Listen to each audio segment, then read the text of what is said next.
Convido o excelentíssimo senhor Fernando Ferreira da Silva para fazer uso da tribuna.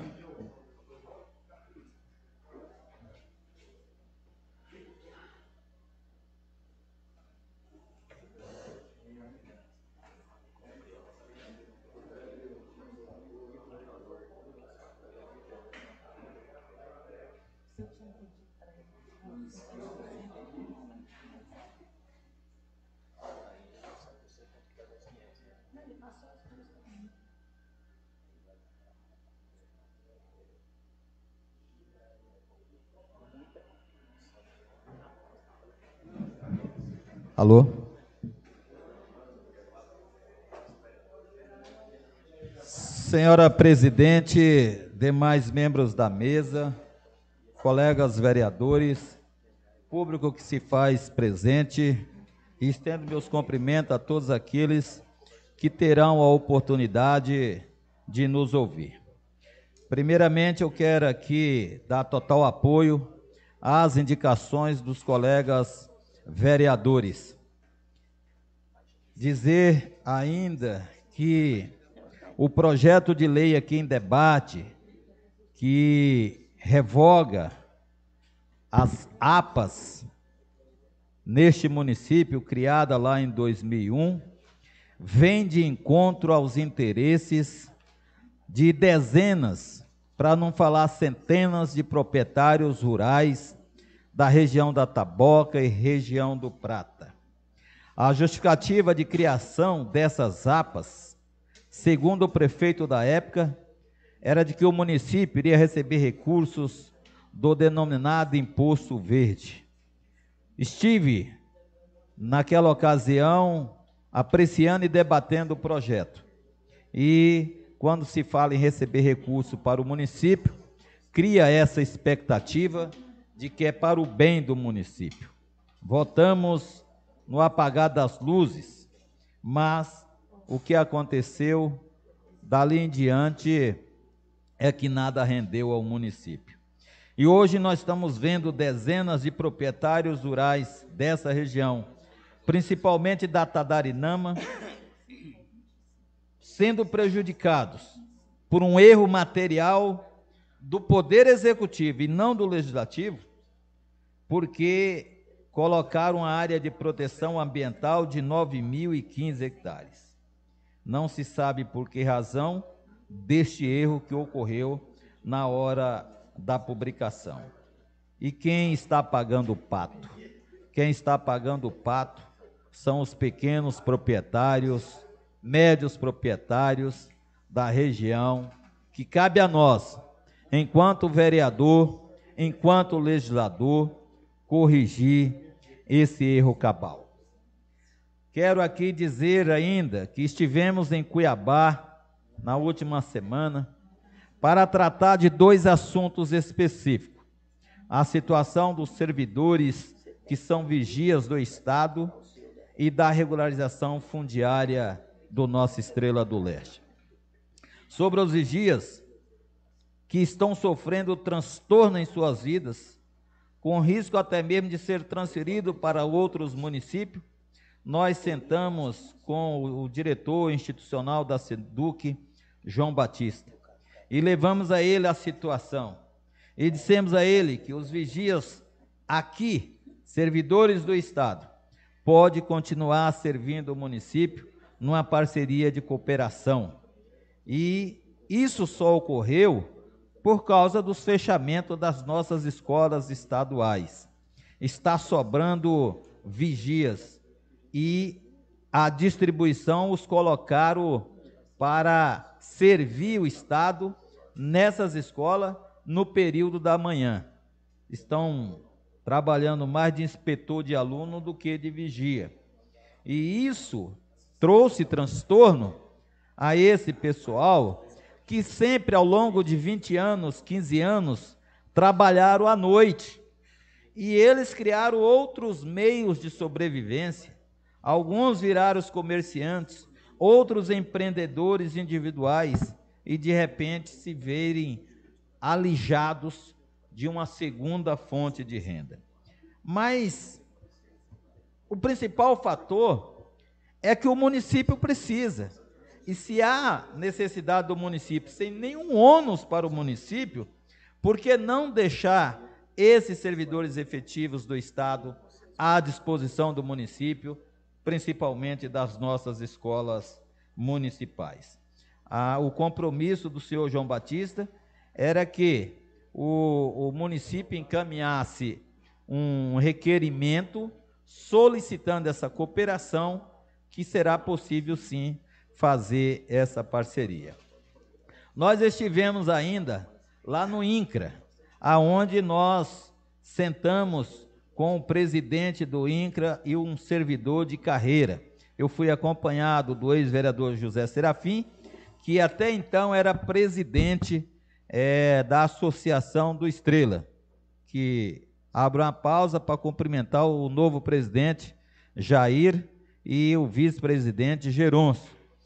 Esteve comigo também o Evângelo Câmara, que fazia parte da antiga diretoria. E essa discussão era para a retomada dos trabalhos com fins de viabilizar a emissão de títulos em definitivo para os moradores da comunidade do Estrela.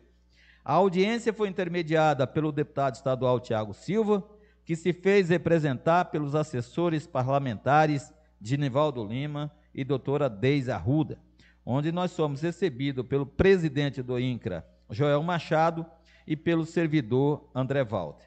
Nessa audiência foi possível apurar o porquê o processo, protocolado lá em 2014, ficou parado por todo esse tempo. Após as discussões, chegou-se ao consenso de elaborar uma nova proposta de mapeamento da área a ser regularizada, pois a primeira encaminhada ao INCRA está sobrepondo as margens do rio em alguns pontos, o próprio leito do rio.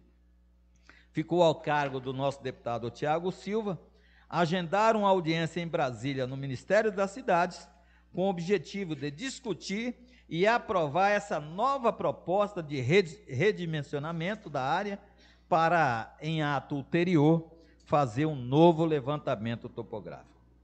Eu acredito, e o José Serafim também acredita, que não há mais como postergar esse trabalho, que vai atender aproximadamente 90 proprietários de casas, de terrenos lá no Estrela.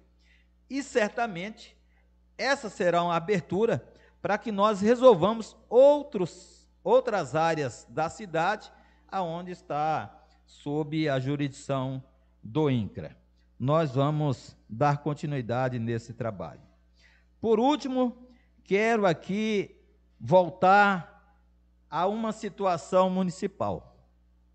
Eu fui procurado por várias pessoas, pessoalmente e alguns por telefone, porque estão querendo entender como estão sendo realizadas as contratações de contratos de teste seletivo, principalmente na Secretaria de Educação. Alguns defendiam a tese de que o teste seletivo foi prorrogado e a lista de convocado deveria retroagir aos primeiros colocados da lista. Porém, a administração, em reunião interna, com o controlador interno e demais pessoas, decidiram que o teste seletivo seria prorrogado por mais um ano, conforme está autorizado na lei. Porém, a ordem de chamada seguiria a lista de classificação com aqueles que ainda não haviam sido convocados. Ou seja, em vez de retroagir ao primeiro colocado, deu sequência à lista do último chamado.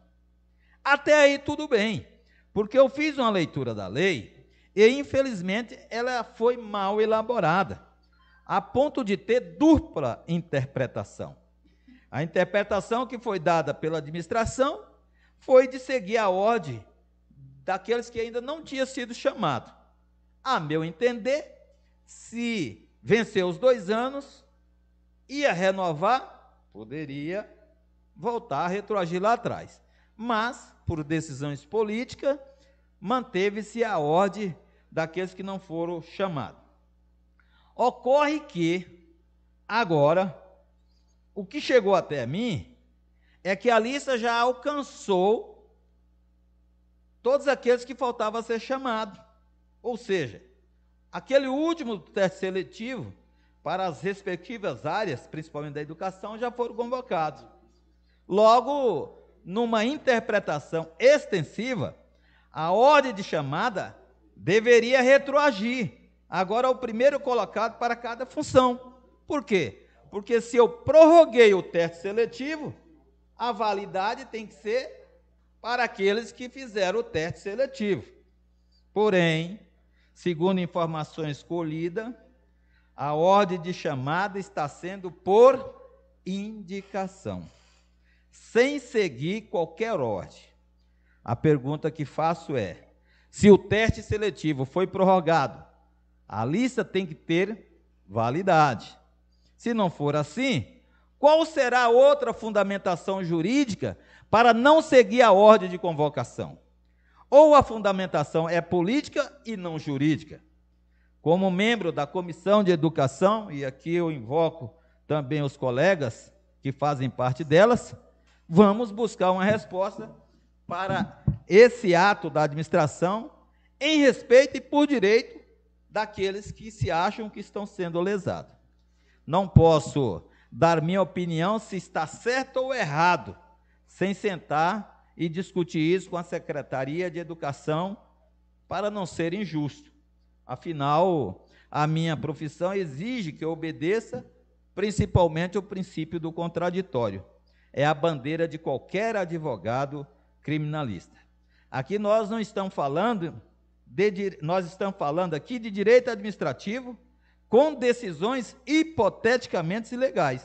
Porém, só podemos afirmar isso depois de ouvir a outra parte. E faço isso porque eu não quero ser aqui um mero figurante. Se fui provocado, tenho o dever e a obrigação de responder aos munícipes que se sentem prejudicados. E vamos fazer nosso trabalho. Goste ou não, essa é a nossa função. Eu ajudei a eleger o nosso prefeito, mas eu não faço parte do governo e meu partido também não. Por isso estou à vontade para cobrar na condição de vereador e nós vamos fazer. Porém, faço a ressalva de que hoje à tarde conversei com a secretária de Educação e ela se colocou à disposição para nós sentar amanhã na prefeitura e chegar a um denominador comum. O que está certo e o que está errado. Mas não podemos deixar de dar a resposta àqueles que fizeram o teste seletivo e se acham lesados. É o que teria a falar, presidente.